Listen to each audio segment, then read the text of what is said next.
Հերթական նիստերի առանցքում կառավարության 2021-2026 թվականների ծրագրի 2025-ի կատարման ընթացքն ու արդյունքները 3 օր ներկայացվեցին խորհրդարանում։ Ազգային ժողովում էր կառավարության ամբողջ կաբինետը վարչապետ Նիկոլ Փաշինյանի գլխավորությամբ։ Առաջին օրը գործադրի ղեկավարը շուրջ 2 ժամ ամբիոնից մանրամասն ներկայացրեց տարբեր ուղղություններով իրականացված աշխատանքները։ 2018-ի համեմատ այսօր ունենք բոլորովին նոր պետություն, նոր ընկալումներով ու նոր տեսքով, շեշտեց երկրի վարչապետն ու հավելեց. Այսօր մենք անկախ ենք ավելի, քան երբևէ, ինքնիշխան ենք ավելի, քան երբևէ, պետություն ենք ավելի, քան երբևէ, ժողովրդավարական ենք ավելի, քան երբևէ, զարգացած ենք ավելի, քան երբևէ, խաղաղ ենք ավելի, քան երբևէ, բարեկեցիկ ենք ավելի, քան երբևէ, անվտանգ ենք ավելի, քան երբևէ։ Եվ այսօր մեր պետության հեռանկարները որոշակի են ավելի, քան երբևէ։ Կենսական ձեռքբերումների շարքում է խաղաղությունը, փաստում է Նիկոլ Փաշինյանն ու անդրադառնում նախագահ Թրամփի աջակցությամբ տեղի ունեցած Վաշինգտոնյան եռակողմ հանդիպմանը 2025 թվական օգոստոսի 8։ Առաջիկայում մեզ սպասում են մեծ ու պատմական իրադարձություններ։ Թրամփի ուղի հանուն միջազգային խաղաղության եւ բարեկեցության նախագծի իրագործումը, որը Հայաստանը վերջնականորեն դուրս կբերի շուրջ 34-ամյա շրջափակումից եւ իհարկե Հայաստանի Հանրապետության եւ Ադրբեջանի Հանրապետության միջև խաղաղություն եւ միջպետական հարաբերություններ հաստատելու մասին համաձայնագրի ստորագրումը եւ վավերացումը, որը կապահովի մեր պետությունների եւ ժողովուրդների միջև թշնամանքի վերացման հետագա ընթացքը։ Հայաստանի եւ Ադրբեջանի միջև հաստատված խաղաղությունն ունի ուժեղ իրավական հիմք, որը կարևոր արձանագրում է իրականության մեջ, հիշեցնում է Նիկոլ Փաշինյանն ու մանրամասնում այս ուղղությամբ կատարված աշխատանքները։ Հայաստանի եւ Ադրբեջանի միջև հաստատված խաղաղությունը ունի նաեւ պարտադիր իրավական ուժ եւ տվյալ դեպքում ես նկատի ունեմ Հայաստանի Հանրապետության եւ Ադրբեջանի Հանրապետության սահմանազատման հանձնաժողովների համատեղ գործունեության կանոնակարգը, որը Հայաստանի եւ Ադրբեջանի միջև ստորագրված առաջին երկկողմ միջազգային պայմանագիրն է եւ որը 2024 թվականի աշնանը վավերացվել է երկու երկրներում։ Այս համատեքստում վարչապետը հավելում է, որպես պարտադիր իրավական ուժ ունեցող դրույթ արձանագրված է, որ Հայաստանը եւ Ադրբեջանը համաձայն են երկու երկրների սահմանների սահմանազատման բազային սկզբունք ընդունել Ալմա-Աթայի հռչակագիրը։ Նիկոլ Փաշինյանը խոսեց Հայաստան-Ադրբեջան սահմանի 12 կիլոմետրանոց հատվածի սահմանազատման վերաբերյալ։ Դա էլ է շատ կարևոր գործոն Հայաստան-Ադրբեջան թշնամանքի հաղթահարման առումով եւ դրանով իմ համոզմամբ մեկնարկ է տրվել այդ թշնամանքի հաղթահարման եւ այն, որ Կիրանցի դպրոցը Ադրբեջանի հետ սահմանից 50 մետր հեռավորության վրա է գտնվում, այլևս սարսափելի չի հնչում Կիրանցի դպրոցի աշակերտների համար, այսօր Կիրանցի դպրոցի աշակերտները Ադրբեջանից 50 մետր հեռավորության վրա դասի են գնում, 30 մետր հեռավորության վրա ֆուտբոլ են խաղում։ Սա խաղաղություն է։ Խաղաղության վկայությունն է նաև այն, որ արդեն ավելի քան 2 տարի Հայաստան-Ադրբեջան փոխհրաձգության հետևանքով չի եղել ոչ զոհ, ոչ վիրավոր, ընդգծում է վարչապետն ու արձանագրում, որ երկրի սահմանամերձ բնակավայրերում փոխվել են բնակիչների ընկալումներն ու տեղում ապրելու, արարելու ձգտումները եւ նպատակները։ Ու պատահական չէ, որ կառավարության նախաձեռնած տնաշինական ծրագրով սահմանամերձ գյուղերում ավելի քան 3600 նոր առանձնատներ են կառուցվում։ Նրանց մի զգալի մասը այնպիսի բնակավայրերում սահմանամերձ, որտեղ ավելի քան 33 տարվա պետության գոյության ընթացքում ոչ մի տուն չի կառուցվել։ Տներին զուգահեռ վերոնշյալ բնակավայրերում այսօր արդեն կառուցվում են դպրոցներ։ Հիմա այդտեղ 18 դպրոցի շինարարության եւ 21 մանկապարտեզի շինարարության նախագիծ է իրականացվել, որոնց մի մասը ավարտվել է, մի մասը կավարտվի այս տարվա ընթացքում, մի մասը կավարտվի 2027 թվականին։ Հաստատված խաղաղության հաջորդ ձեռքբերումը վարչապետը համարում է երկաթուղային հաղորդակցությունը եւ ընդգծում դրա շնորհիվ այսօր Հայաստանի Հանրապետություն ադրբեջանական ապրանքներ են ներկրվում։ Ադրբեջանից նավթամթերք են ներկրվում Հայաստանի Հանրապետություն ինչի արդյունքում մեր քաղաքացիներն ու բնակիչները արդեն իսկ տասնյակ միլիարդների խնայողություններ են ունեցել, որովհետև ադրբեջանական նավթամթերքի ներկրումը ի վերջո այն վերջին գործոնն էր, որի արդյունքում մենք ավարտեցինք նավթամթերքի շուկայում մենաշնորհի կազմաքանդում օպերացիան, որը տևում էր 8 տարի։ Վերադառնալով ադրբեջանական նավթամթերքի ներմուծմանը Նիկոլ Փաշինյանը շեշտեց Հորմուզի նեղուցի շուրջ առաջացած ճգնաժամը Հայաստանի Հանրապետության քաղաքացիների եւ տնտեսությունը շատ ավելի շոշափելի ձևով կզգային, եթե ադրբեջանական երկաթուղու պատմական բացումը այս ժամանակաշրջանում տեղի չունենար։ Ուրախությամբ պիտի արձանագրեմ, որի հեճուկս միջազգային բարդ իրադրության, թե Ամերիկայի Միացյալ Նահանգների, թե Հայաստանի Հանրապետության, թե Ադրբեջանի Հանրապետության կառավարությունները տարածաշրջանային կոմունիկացիաների վերաբացումը եւ տրիպ նախագծի իրագործումը համարում են առաջնահերթություն։ Սա բխում է այն գիտակցումից, որ նախագծի իրագործումը մեր տարածաշրջանում երկարաժամկետ, կայուն եւ հուսալի խաղաղության կարևոր հենասյուն է դառնալու։ Վարչապետի դիտարկմամբ Հայաստանի Հանրապետության համար այսօր առավել քան երբևէ պատմական ժամանակաշրջան է։ Հայաստանի Հանրապետությունը հաղթահարել է գոյատևման եւ մաքարման իրեն պարտադրված օրակարգը եւ մտել ապրելու, պարզապես ապրելու, սովորական կյանքով ապրելու մի պատմական դարաշրջան, որտեղ մեր պատմական առաքելությունը կրթվելն է, աշխատելը, մեր պետությունը 29743 քառակուսի կիլոմետր միջազգայինորեն ճանաչված տարածքով Հայաստանի Հանրապետությունը զարգացնելը եւ այն որպես անկախ, խաղաղ, անվտանգ, զարգացած, բարեկեցիկ պետություն ապագա սերունդներին ժառանգելը։ Վարչապետն անդրադարձավ որոշ շրջանակների կողմից խաղաղության վերաբերյալ հնչող թեզերին ու դրանցով պայմանավորված խաղաղությունը վտանգող կողմերին։ Պատերազմի եռագլուխ կուսակցության ներկայացուցիչները մեկը մյուսի հետևից իրար հերթ չտալով խոսում են խաղաղությունը վերաբանակցելու մասին, այն իբր ավելի լավը դարձնելու նկատառումով։ Այսօր վերաբանակցելու մասին խոսող ուժերը հանդես են գալիս Ղարաբաղը եւ հարակից շրջանները պարունակող քարտեզներով եւ դա խորհրդանշող դրոշներով։ Այս տրամաբանության զարգացումը անխուսափելի պատերազմ է։ Մյուս ուժերը հանդես են գալիս այդ նույն խորհրդանիշների եւ ասելիքի ներքո եւ պնդում, թե Հայաստանը չպետք է բավարարվի իր միջազգայինորեն ճանաչված 29743 քառակուսի կիլոմետր տարածքով։ Այս տրամաբանության զարգացումը նույնպես անխուսափելիորեն բերելու է պատերազմի։ Սա է պատճառը, որ ժողովուրդը Հայաստանի Հանրապետության քաղաքացին պետք է տեր կանգնի խաղաղությանը, ընդգծում է վարչապետը։ Անդրադառնալով հաշվետու ժամանակահատվածի տնտեսական ձեռքբերումներին Նիկոլ Փաշինյանը նշեց, որ 2021-2025 թվականներին երկրում համախառն ներքին միջին տարեկան աճը կազմել է 7.9%։ Ուզում եմ ընդգծել, որ նույն ժամանակաշրջանում աշխարհում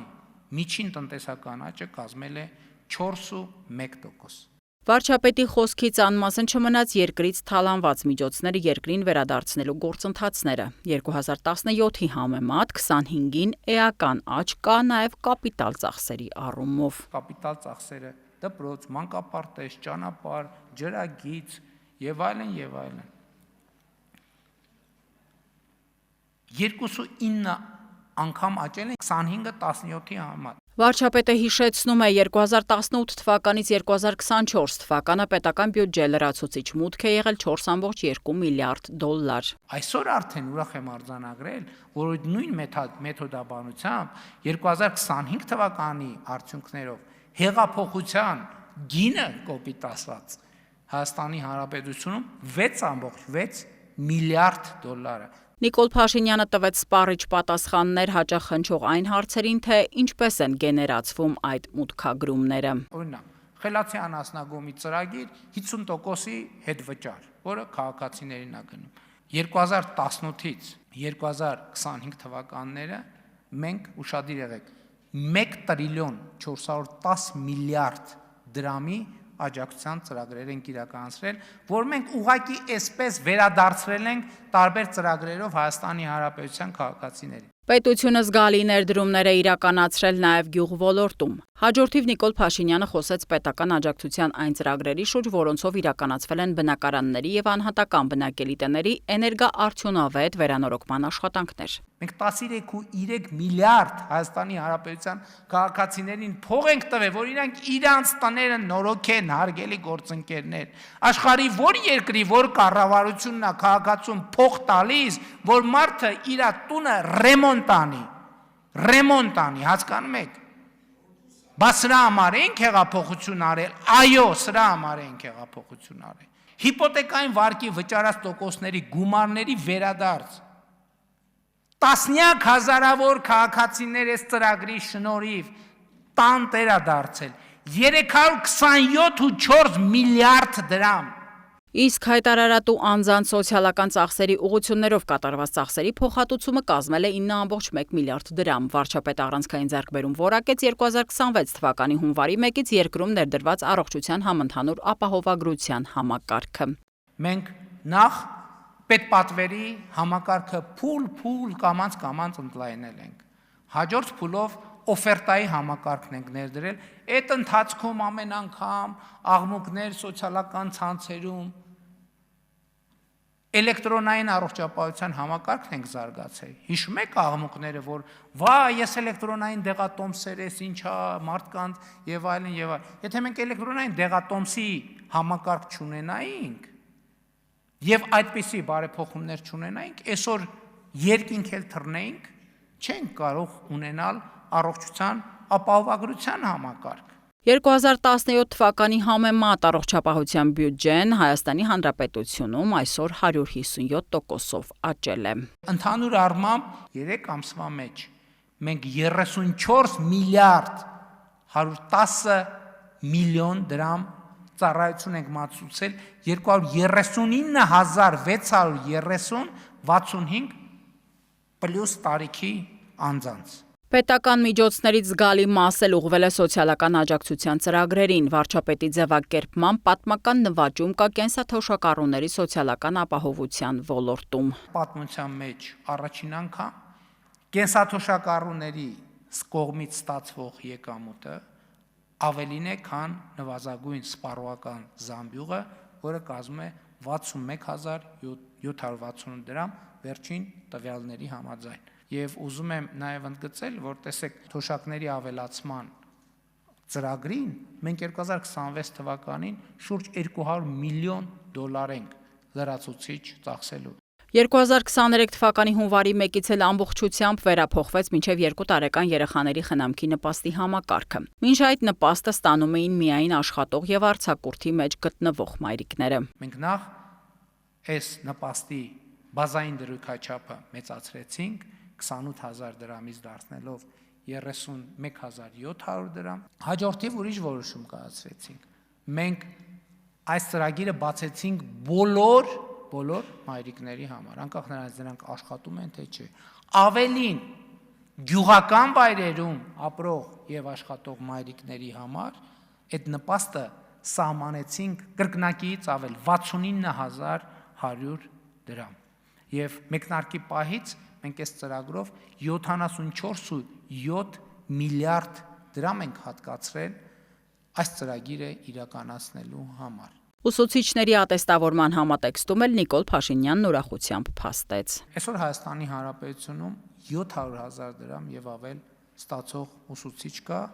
այդպիսի ուսուցիչների թիվը 13-ն է, շատ չէ այդպիսի ուսուցիչների թիվը, բայց այս հնարավորությունը բաց է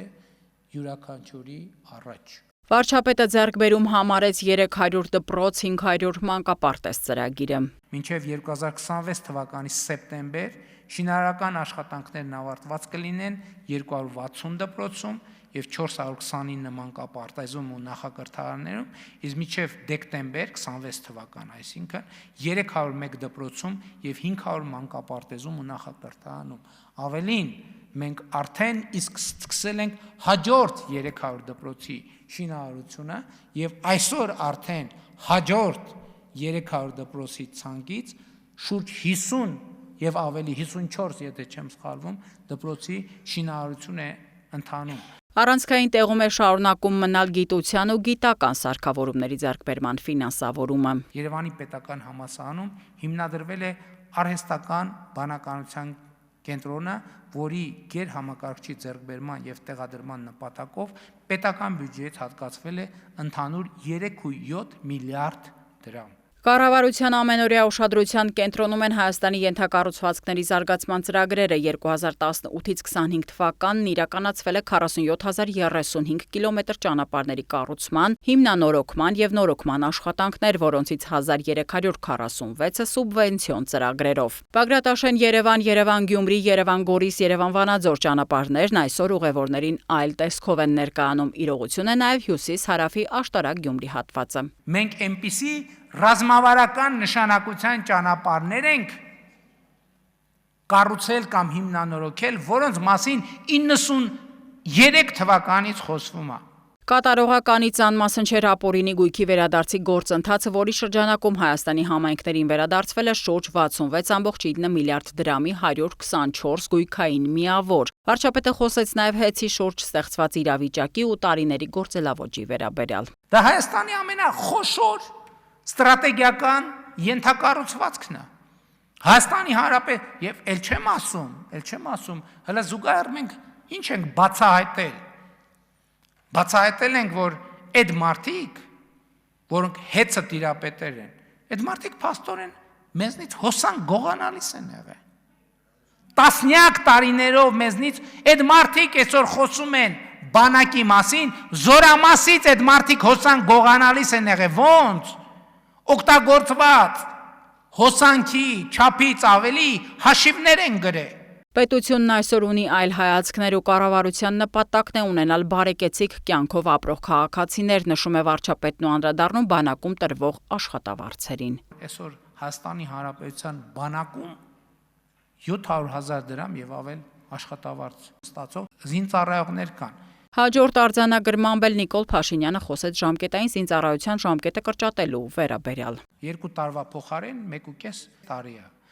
Եվ սա նույնպես խաղաղության կոնկրետ արդյունքներից մեկն է, որը ես կարևոր եմ համարում ընդգծել։ Վարչապետը ներկայացրեց նաև սպառազինության ձեռքբերման եւ ռազմաարդյունաբերության ուղղությամբ իրականացվող աշխատանքները։ Մայիսի 28-ին Հանրապետության օրվա առիթով Հանրապետության հրապարակում կցուցադրենք իմիջայլոց միայն այն սպառազինությունը, որը ձեռք ենք բերել 2022 թվականից հետո եւ ուզում ենք պարզապես հաշվետու լինել մեր ժողովրդին։ Նախորդ 3 տարվա ընթացքում մենք Հայաստանի Հանրապետության ռազմաարդյունաբերական համալիրի համար 170 միլիարդ դրամի պատվեր ենք տեղադրել։ Առանցքային աշխատանքներ են իրականացվել դիվանագիտական բլոկում, դեսպանատներ են ձեռք բերվել Լոնդոնում, Փարիզում եւ Բրյուսելում։ Հաջորդ կարևոր արձանագրմամբ էլ վարչապետը հիշեցրեց, որ 2026 թվականի ապրիլի դրությամբ մեր երկրի սահմանի անցման բոլոր կետերը 100%-ով եւ անվերապահորեն գտնվում են Հայաստանի Հանրապետության սահմանապահ զորքերի վերահսկողության ներքո։ Սա չգիտեմ, եթե թվով, գնով, փողով նշագրելու լինենք, գնանշելու լինենք, ինչ կարժենա, բայց իմ կարծիքով սա անգին է։ Հնարավոր չի այս ձեռքբերումը գնանշել։ Վարչապետն ուրախությամբ ընդգծեց, որ Հայաստանի Հանրապետության քաղաքացիների արտագաղթը փոխարինվել է ներգաղթով։ Նիկոլ Փաշինյանը խոսեց նաև Հայաստանից դեպի Եվրոպա հանգիստը կազմակերպելու հասանելիության վերաբերյալ։ Հայաստանից հնարավոր է 15, 20, 30, 40, 50 եվրոյով տոմս գնել եւ մեկնել եվրոպական մայրաքաղաքներ, բայց որ կարևոր է հետ վերադառնալ։ 2021-2026 թվականների ծրագրի 2025-ի կատարման ընթացքն ու արդյունքները ամփոփվեցին նաև խորհրդարանականների հարցադրումների շրջանակում։ Դահլիճում ընդդիմադիրների կողմից հնչեցին քննադատություններ, իշխող ուժը ներկայացնող падգամավորների կողմից էլ եղան հակադարձումներ ու իրականացված աշխատանքների վերաբերյալ հնչեցին փաստարկված արձանագրումներ։ Արդյունքում խորհրդարանը երկրի զարգացմանը միտված փաստաթուղթն ընդունեց ի գիտություն։